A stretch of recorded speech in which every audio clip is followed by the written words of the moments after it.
क्या आप यकीन करेंगे? ये कहानी है इथियोपिया के अफार डिप्रेशन की, धरती की सबसे पतली परतों में से एक। यहाँ 3 विशाल टेक्टोनिक प्लेट्स एक दूसरे से दूर जा रही है और इसी खिंचाव ने सदियों से एक आग को अंदर कैद कर रखा था। आग जो अब बस फटने ही वाली थी। अक्टूबर की एक सुनसान रात। इथियोपियन साइज्मोलॉजी स्टेशन ने 14 अजीब संकेत पकड़े। ये संकेत भूकंप जैसे नहीं थे। उनकी लय, उनकी आवृत्ति, सब कुछ अलग। ये ऐसे थे जैसे धरती किसी को आवाज दे रही हो कि कुछ आने वाला है।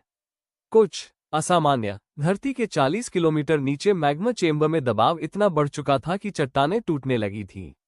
दरारें फैल रही थीं और मैग्मा ऊपर चढ़ने के लिए रास्ता तलाश रहा था।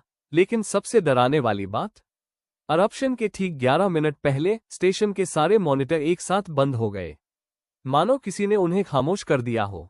कोई नहीं जानता क्यों। बिजली गई, सिस्टम फेल हुआ, या ये प्रकृति का आखिरी संकेत था कि अब समय पूरा हो चुका है। ज्वालामुखी से कुछ किलोमीटर दूर गांव में लोग अपनी रोजमर्रा की जिंदगी जी रहे थे। बच्चे खेल रहे थे, महिलाएं पानी भर रही थीं। उन्हें अंदाजा तक नहीं था कि उनके पैरों तले एक तूफान सांसें गिन रहा था। जानवरों ने ये बदलाव पहले महसूस किया। हवा भारी हो गई थी, जमीन गर्म थी, बकरियां बेतरतीब चिल्ला रही थीं और पक्षी एक दिशा में उड़ते जा रहे थे, जैसे किसी अदृश्य खतरे से भाग रहे हों।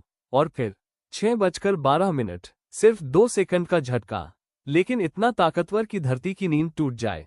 अगले ही पल एक धमाका, जैसे पहाड़ के भीतर कैद सदियों की आग आजाद हो गई हो। लावा 100 मीटर तक हवा में उछला। आसमान खून सा लाल हो गया।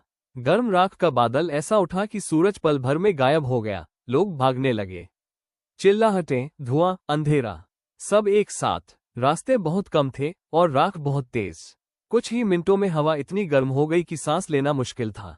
स्टेशन से मिली आखिरी रेडियो ट्रांसमिशन में सिर्फ 2 शब्द थे, द ग्राउंड इज ओपनिंग, और फिर पूर्ण खामोशी।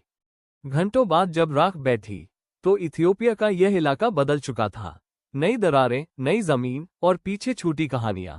आग और धरती की कहानियां, जो याद दिलाती हैं कि प्रकृति कभी वास्तव में शांत नहीं होती, क्योंकि जब धरती सांस लेती है तो सभ्यताएं हिल जाती हैं।